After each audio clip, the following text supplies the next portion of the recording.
Welcome back, beautiful and amazing beings of the galaxy. This is the Nerdy Stepdad coming at you today with the deep dive for the Phoenix Team. The nerd herd awaits. Like, subscribe. Let's conquer this galaxy together. How's everybody doing? It's the Nerdy Stepdad. I decided today would be a good day to figure out, or to do our deep dive into the Phoenix Team. What makes them work?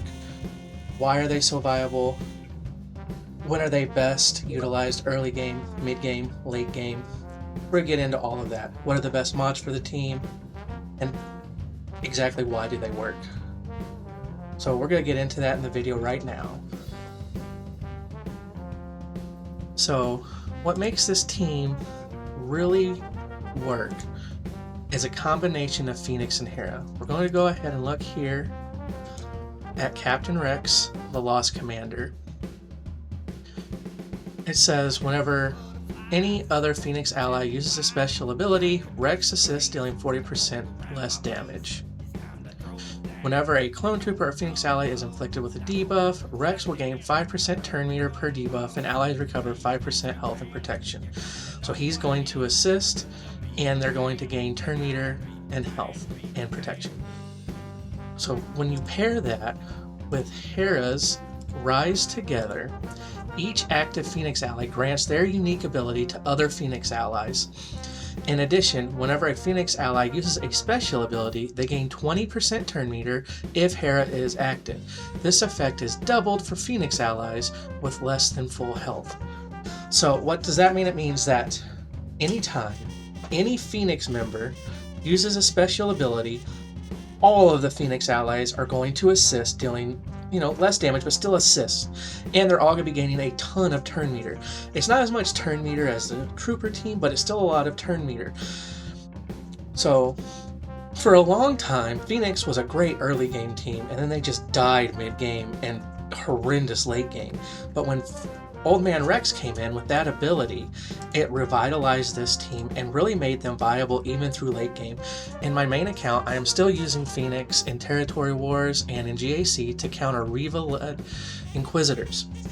That is a huge team to be able to get off the board with a team that does not require a ton of investment, especially now that you're getting almost the entire team through these Lightspeed tokens. So before we get too into depth, I do want to go over the team and its variations. This is going to be the main team, the one that we suggest that you run with the majority of the time. Hera, Captain Rex, Sabine, Chopper, and Kanan. The reason that we want Kanan is he is what allows the team to retaliate when they get hit with attacks. We want Chopper as a second tank to Kanan, and then Sabine just for added damage.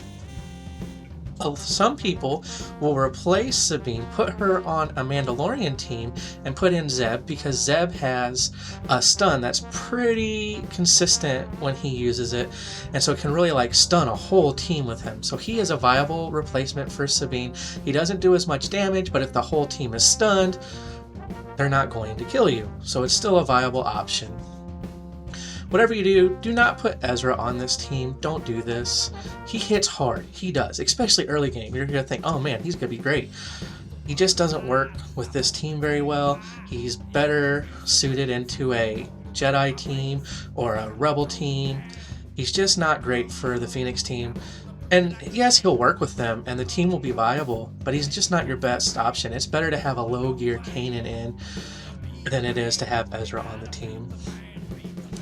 And so with that said, we've kind of already went into what makes the team work, which is the Rise Together and the Lost Commander. But let's go into each character and really just do a deep dive into what their abilities are. So Hera's standard attack will expose the enemy for one turn. Expose is great. It just lets you hit harder. Play to Strength. She is going to call another ally to assist, and they do more damage. If they're Phoenix, it also dispels the buffs on them, and it can reduce all their cooldowns by 1 and grants them turn meters. So this is a way to get somebody to, if their turn meter is low, to get them up, as well as let them hit harder. backup plan, if you notice that a Phoenix member is getting low or you're going to be taunting with Kanan, you're afraid he might die, you can put the backup plan on him. If they get defeated, they get revived with 80% health and 30% turn meter, which can't be prevented or dispelled. So it is just a revive. It gives you a chance, if you think your tank's going to die, to let them live. Rise Together, we've kind of already went over. Each active Phoenix ally grants their unique ability to other Phoenix allies. In addition, what gives them the 20% turn meter if Hera's active. So super important. In Territory War, if you have her Ami, Phoenix allies also have a 30% counter chance, more health, more speed, and when Hera uses backup plan, all Phoenix allies gain backup plan for 3 turns, which is super important in Territory Wars. So it is a Omicron that our guild is suggesting to people. We never especially state like you have to have this, but it does help the guild and it helps your account having it. It's a good Omicron. With Rex, his basic, he'll deal damage twice. If it scores a critical hit, you dispel all the debuffs on Rex and one other clone or Phoenix ally, which is useful. His marksman, it will stun the enemy most of the time, and then other allies can gain health and protection if he gets a critical hit. If the attack defeats the target enemy, reset the cooldown of all clone troopers and Phoenix allies. I don't see it get a lot of kills this way, so I don't see this happen too much, but it was a free Zeta, part of the Lightspeed token, so win-win. If it happens, great. It's not, and if it's like available, yeah, try it, but it's not something to go out of your way for either. Suppressing Fire, this is the most important move that he has in terms of abilities. It inflicts tenacity down and dazes the enemy for 2 turns. That's a huge deal. That when the enemy's dazed, they can't counterattack and they can't assist. And then it does hit all the enemies and inflicts offense down for 2 turns. It also gives turn meter to Phoenix and Clone Trooper allies. We've already went over the Lost Commander, where Rex gains a bunch of stats, and then the Phoenix allies use a special ability, Rex will assist. Sabine, her basic, will deal attack twice, and this attack scores an additional hit for each of the following. If the target has less than 70% turn meter, has less than 30% turn meter, the target is debuffed and hits after the first of 75% less damage, so she can hit quite a few times. Darksaber Strike will add Armor Shred, which can be very useful when going up against a very tanky opponent to help kind of get through some of that armor. This Demolish is an AoE attack that staggers the team and exposes the target for 2 turns. For each active Mandalorian and Phoenix ally, you deal 15% more damage and expose a random enemy for 2 turns. It also buffs Phoenix and Mandalorian allies. And if it scores a critical hit, Sabine's cooldowns get reduced by 2. So it is a very good AoE. Very unique. She has a 25% critical chance and plus 25% critical damage. Chopper, our little murdering droid, is basic, deals physical damage to the target enemy and grants a random Phoenix or droid ally defense up, offense up, or speed up at random for 2 turns, with a 60% chance to also reduce the cooldowns by 1. His taunting ability, Cantankerous Clanker. Chopper gains taunt for 1 turn. While he has his taunt buff, Chopper gains 30% evasion. And Metal Menace, dispel all buffs on the target enemy. For each buff dispelled, this way all enemies lose 10% turn meter and Chopper recovers 25% protection. Droid targets are also stunned for 1 turn, which can't be evaded, which really does make this team pretty good against General Grievous droids. Sorry if you guys can hear my dog. She is wanting some attention right now. Maintenance Protocol is his unique. At the start of his turn, Chopper recovers 15% health. Whenever he is damaged by an attack, he gains protection up for 2 turns. If he doesn't already have protection up, Chopper has a 30% chance to assist when another Phoenix or droid ally uses an ability during their turn. This assist is not shared with Phoenix allies. However, at the start of his turn, Chopper recovering 15% health means at the start of every Phoenix team's turn with Hera as the lead will gain 15% health. And whenever they are damaged by an attack, they gain protection up. So that's why he's super important to have on the team, and why he's in all the versions that I showed earlier. Kanan, his physical deals physical damage to the target enemy and inflicts offense down until the start of Kanan's next turn or until he is defeated. If the attack scores a crit hit, this effect can't be resisted. The ability gains 5% crit chance for each ally under full health. Intervene, deal physical damage to a target enemy and taunt for 2 turns, and dispel all the debuffs on the target ally. While Kanan has his taunt buff, his tenacity is doubled. Total defense, dispel all debuffs on Phoenix allies and grant them defense up for 3 turns. Kanan grants himself and another target ally foresight and protection up 40% for 2 turns. When each of these foresights expire, Kanan gains 100% turn meter and other Phoenix allies gain half of that amount. And his unique, Kanan has a 70% counter chance and recovers 25% health whenever he suffers a debuff. This is shared to all the Phoenix, which is why he's important to have on the team. It gives that counter chance, which can really help against teams that do outspeed the Phoenix, or if they can get through and do attacks, the whole Phoenix team, if they do an AoE attack, is going to counter. It's huge. That's why we say Kanan is super important and needs to be one of the characters you gear up early to add to this team. Now, let's look at a little bit of gameplay before we get into all of our mods, just to kind of show you guys what we're talking about here. Let's find a decent team to go up against here. This will be a good one. I don't think I have a data card on. Okay, so let's go ahead and start here. So he went first, but as you can see now, we are going to gain some turn meter with this, and all of the allies assist. And there's all the turn meter gain. We will go ahead and taunt here, have everybody attack, use her AoE, everybody's going to attack, they're all dazed now. We're going to go ahead and pass this over to Rex. We want him to be going as often as he can because he is one of the main damage dealers. We want Kanan to be taking any hits that do come through. We're going to go ahead and do that so we can get that buff that we talked about that's not always there but is nice to have. And we're going to call Rex again, make his turn meter go up, which allowed us to skip again this team. And we're going to armor shred here. Make sure he's still tanking over there. It's going to stun. He's going to call. Stun again. We are probably going to have to get armor shred on this guy before we can actually kill him. He is super tanky and has a big relic differential.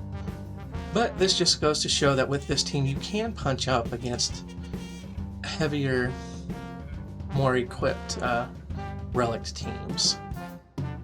Whoever had this probably got the Lightspeed bundle, which is a very good purchase for sure if you were a big Kylo fan.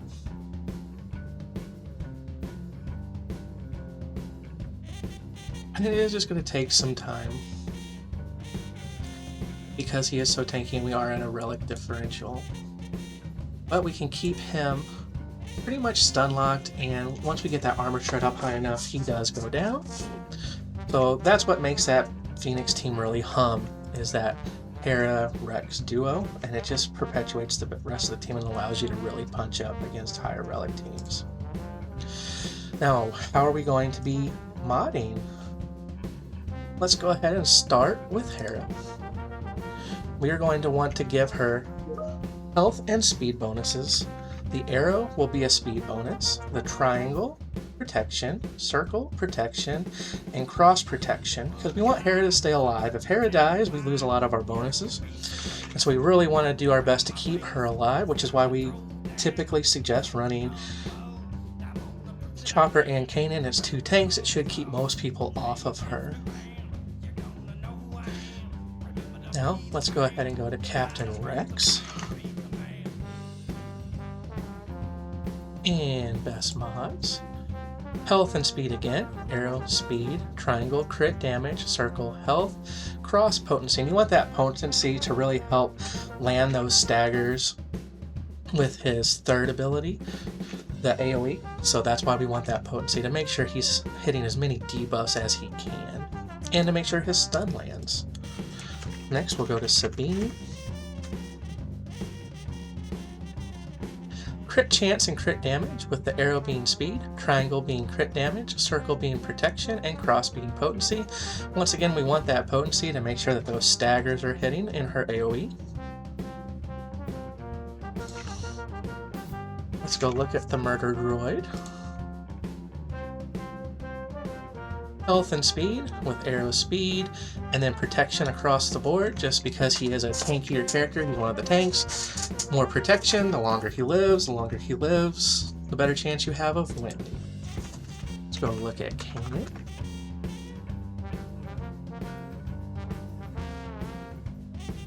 So Kanan, it's health, health, and health. Speed and protection. He's the tank. He needs as much health as he can get. He needs as much protection as he can get. And you still want him to be fast because you need him taking turns. Now, if you use Zeb, you will want Zeb to be modded with health and crit damage. You want the arrow speed, the triangle crit damage, the circle protection, and the cross potency. Zeb is a tank, but he's not really a taunting tank. He's still really hard to get through though, and you really want him taking turns to make sure that he's landing that stun, and he does hit hard when he crits. And just because he's part of the team, I am going to share with you Ezra's mods. He wants crit chance and crit damage, speed, crit damage, protection, and offense. So you want him to hit as hard as possible. Like I said, you're really wanting to put him into a Jedi team early. He can really help some Jedi teams because one of his abilities does call a person to assist, which is huge. So we will pull that up. Rushing Strike's just his basic. His Flourish will dispel all buffs on an enemy, so it can be very good to get rid of a tank's buff on the other team. Watch and Learn, he targets an ally and Ezra assists him, dealing 20% more damage. Both attackers gain bonus effects based on their role. Their attacker, they score a critical hit. Tanks get more protection up, and support gets more turn meter. And then Ezra gains 10% offense stacking, max 40% at the end of his turn for the rest of the encounter, and will reset if he is defeated. So it just makes him hit harder. And Zeb, we didn't go over. His bash is what will daze, expose, or stagger them for 1 turn. Staggering Sweep will stagger enemies. Honor Guard will gain him and the other ally protection up. And Zeb has bonus max protection equal to 30% of his max health and recovers 15% protection at the start of his turn, which is why a lot of people put him on, because it does make every Phoenix ally add protection at the start of their turn. That is, in general, the Phoenix team. It's how to mod them. It's why they work. We gave a gameplay example that they can still punch up against higher relic teams. The turn meter, while not as good as the Imperial Troopers, is still one of the better turn meter games in the game. As stated, they are still very viable even late game now that they have Rex. I would not. A lot of people will put Rex onto a Leia team, which is fine in one-offs like Arena or maybe even GAC if you're not going to be using your Phoenix. If you know your other team you're going up against doesn't have Inquisitors, it might be okay not to have Phoenix, in which case you can put him there. Otherwise, you want to save him for the Phoenix team. Yes, he does help the Leia team for sure, but there are just other Rebels that we can put on there in order to have the Phoenix team as an option. So I do try to keep him with the Phoenix in 5v5. In 3v3, he goes with clones, which is why there's so many clone callouts in his kit. 3v3 is not something I am super good at. It's something I'm still learning, which you guys will see as GACs are kicking off and I record those. here low level, I'm sure it'll be a little bit different, but I'll also record my main account just so you guys can see the difference and kind of get an idea of, once you start to develop your roster, what some of your other options and what GACs are going to look like. With that said, this Phoenix team is really important. We got them for free with the Lightspeed tokens other than Kanan and Zeb. I definitely suggest rushing to get Kanan up because he really makes that team super viable. He's a lot better than Ezra. And even just getting him to gear 7 or 8, it's still going to be worth to switch to him, I think, just because of the counterattacks it gives the team. So this has been the Nerdy Stepdad with a deep dive into Phoenix. Please like, subscribe, and down below, let me know who your favorite Phoenix team member is. I want to have a discussion with you guys. I want to know what the community's thinking. Who's your favorite and why? Is it because of the cartoons? Is it because of the game? Let's have a conversation. My favorite, just so everybody knows, is Kanan, and it's because of the cartoon. I think, other than maybe Obi-Wan, he is the definition of what a Jedi should be, based on my own interpretation of what a Jedi is. He was totally selfless for the people he cared about, and definitely, I think, is just a true Jedi. He's definitely somebody I think is highly underrated, and I really enjoyed the symbolism, and I liked how the Force gave him the ability to see Hera as he was doing his sacrifice at the end of the cartoon. I thought it was really cool to see. So that's why he's my favorite, but I want to know yours. Let me know. And to all of my Bantha brothers, good luck in your upcoming GACs, your territory wars, territory battles, and to everybody, may the Force be with you.